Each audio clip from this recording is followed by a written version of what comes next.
She was a whole bunch of stuff rolled up into one ball. She was very sweet. Brandy Dawn Hutchins had just turned 14 years old. Bubbly. She never met a stranger, ever. She was very giving and generous. Brandy's cousin Julie Millard describes her as a sweetheart who cared for everyone. That's Brandy on the right and Julie on the left.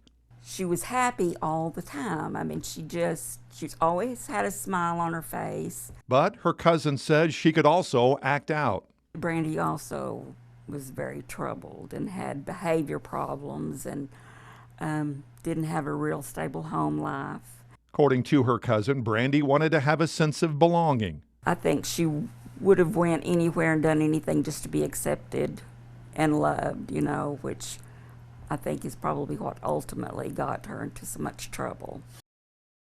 Just a week after her 14th birthday, Brandy was dropped off in Coal Hill. She told family her friends were throwing her a birthday party. It was the last time she was seen alive. I can't find anybody that will vouch that there was actually a party. I think she was either set up, because there was a note, like a Post-it note, that said, "Meet me at the old house." 2 hunters eventually found Brandy's body in an abandoned house with a gunshot wound to the head.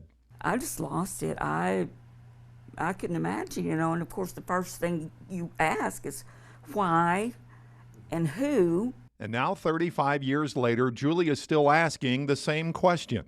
The sheriff at the time even said, that he regrets it because he knows that there were things that were done wrong.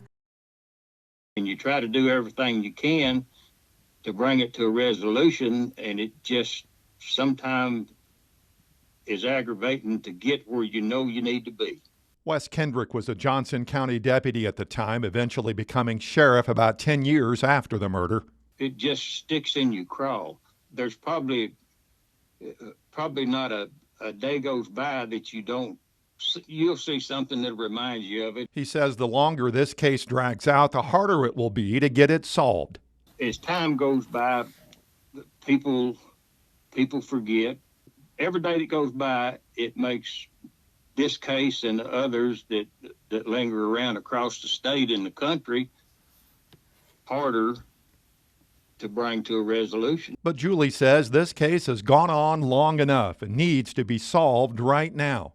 A killer is walking around thinking he got away, or she or they got away with murder, and may have done it again. Julie has set up a Facebook page called Brandy Hutchins, the Disposable Child, with the hopes that someone who knows something will get in touch with her. Until that happens, she says she will not give up her effort to find Brandy's killer.